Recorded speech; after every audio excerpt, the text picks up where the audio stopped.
Terima kasih Anda masih terus bersama kami tentunya di program acara Ngobrol Bareng Ahmad Anies. Menarik sekali Bung, tadi sudah kita sentil mengenai pertanian, bagaimana sebenarnya regulasi pemerintah kepada para petani kita itu seperti apa. Tentunya kita aplikasikan ke bawah ini sama sebenarnya, kepada nelayan, kepada para pekerja perkebunan, ataupun juga pada para teman-teman yang memulai bisnis di bidang pertanian atau di bidang apa saja. Ini sebenarnya regulasi ini sangat dibutuhkan, Bung Anies. Tapi saya akan kembali lagi. Jadi konsep pembangunan ekonomi, membangun ekonomi ini memang tidak serta-merta bisa langsung kita kebiah-uyah.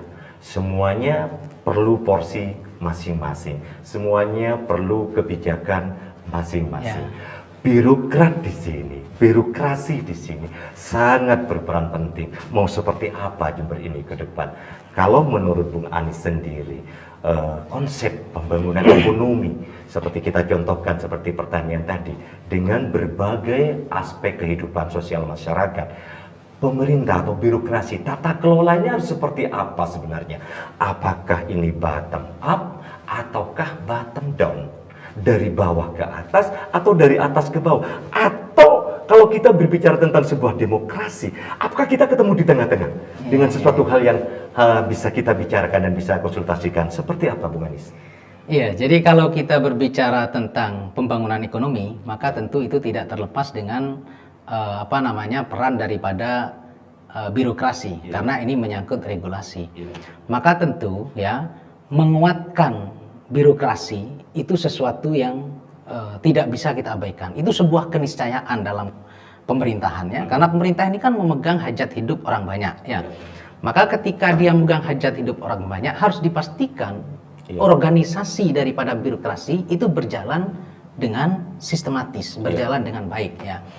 Nah, ke depan ya kita itu harus membangun loyalitas birokrasi itu kepada sistem, bukan kepada orang.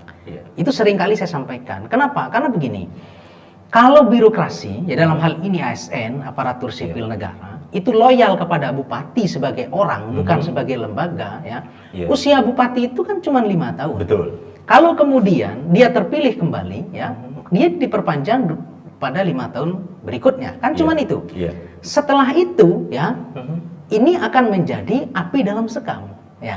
Begitu terjadi perubahan rezim, pergantian rezim, ya, maka mereka yang loyal terhadap bupati sebagai perorangan, tidak sebagai lembaga, ya, ini akan menimbulkan konflik of interest. Karena tidak profesional tadi. Karena tidak profesional. Tapi ketika kita menyiapkan sistem, ya, menyiapkan satu sistem yang terstruktur begitu ya, dan fair, maka tentu kita harus mengarahkan, memastikan ASN itu loyalnya terhadap sistem.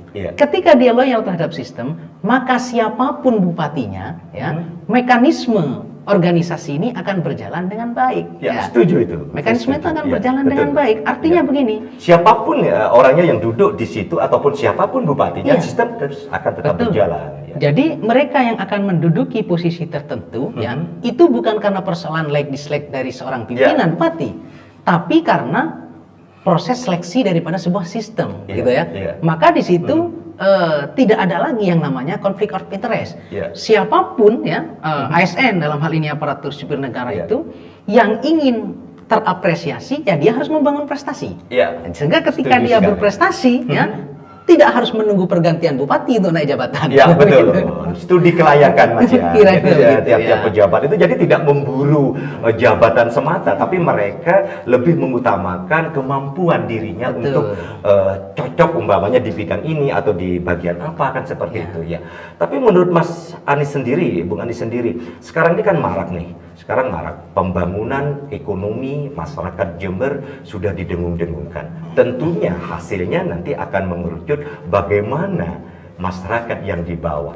Kalau mereka di tataran atas tidak tahu di masyarakat bawah, hanya melihat dari angka-angka saja umpamanya, hanya melihat dari laporan-laporan saja, saya kira mereka fine-fine saja. Tapi apabila mereka dihadapkan kepada kenyataan di bawah infrastruktur ekonomi masyarakat ini terbolak-balik, contohnya seperti ini Mas.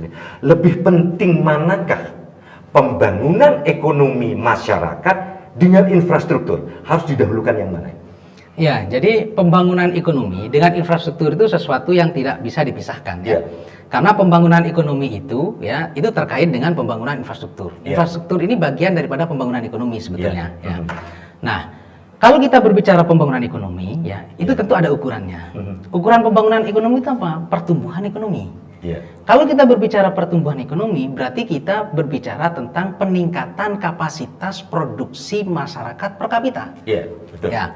Nah, kalau kita berbicara tentang kapasitas produksi per kapita itu tadi ya, maka angkanya ya disebut ada pertumbuhan di Kabupaten Jember ini. Betul. Nah, Ya. kita sebagai masyarakat juga harus memahami apakah angka itu ya apple to apple dengan realitas di masyarakat atau tidak, gitu loh. Ya, ya. Maka kita harus lihat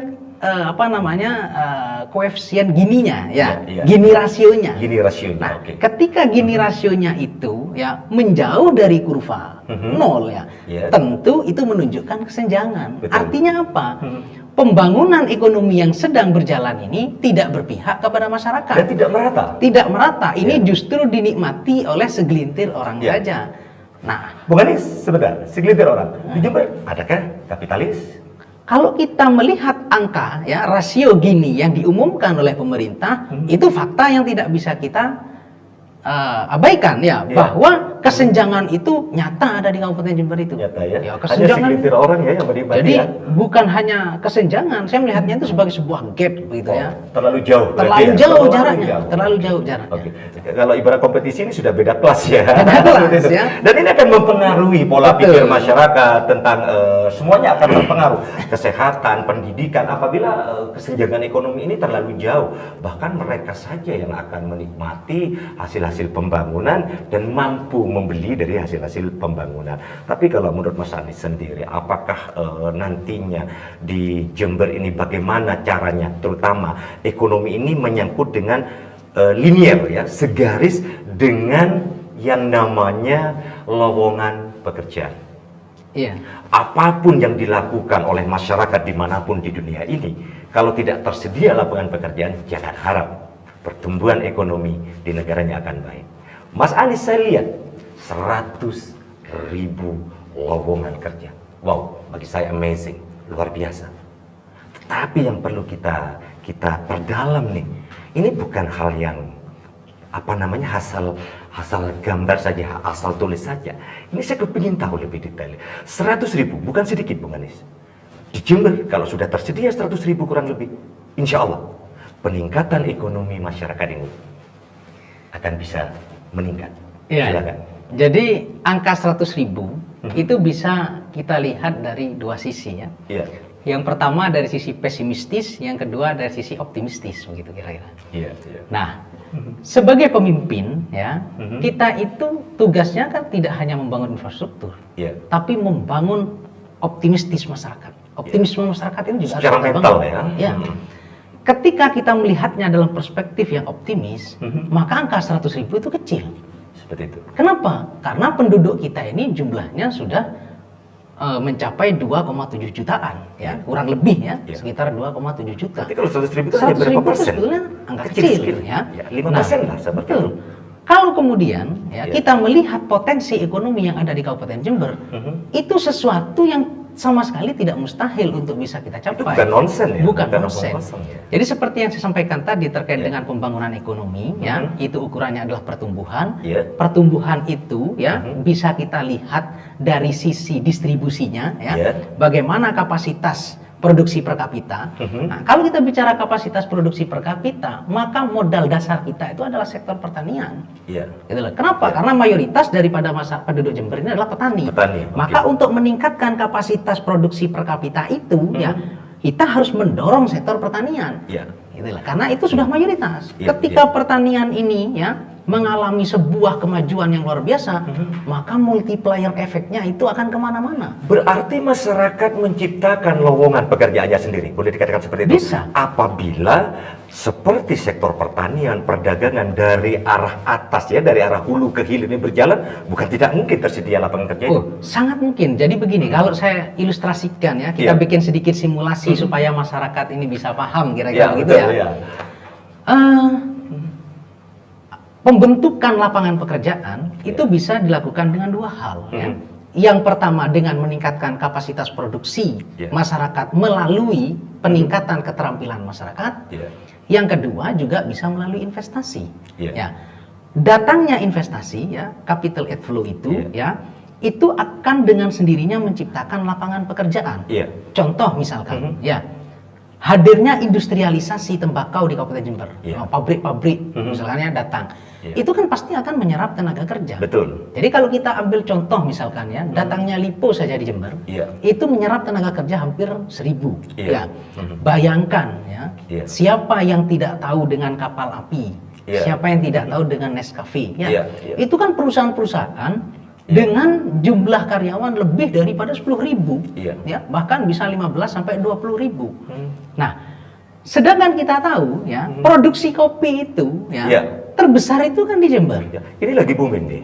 Kopi, pengusaha kopi, anak muda-muda menjadi barista dan lain sebagainya. Nah, jadi kopi diproduksi di Jember, ya, tapi dia tidak diproses di Jember.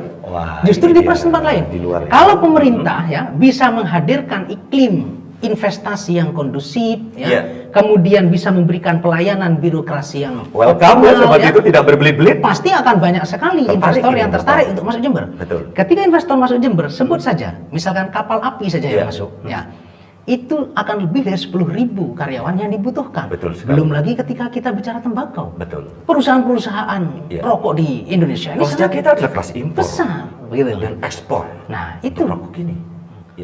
Padahal ya, kalau kemudian kita hadirkan investasi ya, untuk meningkatkan nilai daripada produksi masyarakat di sektor tembakau itu industrialisasinya akan menyerap ratusan ribu tenaga kerja. Ya kalau seperti itu ya, Bung Anies ya. Oke, Bung Anies, ini sangat menarik sekali. Jadi penggodokan atau penggarapan bagaimana kita menciptakan lapangan kerja itu sebetulnya linear sekali dengan potensi yang ada. Kita garap dari atas ke bawah. Jadi kita tidak semata-mata menunggu 7.000 menjadi calon pegawai negeri sipil.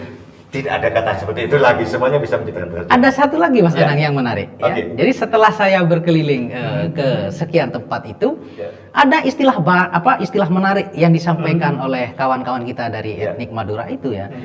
Jadi ibarat kata tembakau ini ya, itu katanya ya akar karneng Jember, ya atelor di tempat lain, kan begitu. Jadi tembakau ini ditanam di Jember, tapi tidak diproses di Jember, ya, diproduksi di tempat lain untuk meningkatkan hasil yang lebih besar, sehingga apa? Kita tidak dapat hasilnya. Ya, ke Kediri ya, ke Kudus ya, tempat-tempatnya. Oke, Bung Anies, akan kita lanjutkan nanti. Ini cukup menarik sekali bahwa tenaga kerja yang tersedia 100.000 tadi bukan tidak mungkin. Jadi kita tidak mengharapkan orang membuka lapangan pekerjaan, tetapi dengan sendirinya apabila sistem ini berjalan, birokrasi bagus, dan juga masyarakat ikut ambil bagian menyelaraskan itu tadi, bukan tidak mungkin akan tercipta lapangan kerja. Bukan hanya 100.000, bahkan lebih. Jangan kemana-mana. Sesaat lagi, saya akan segera kembali.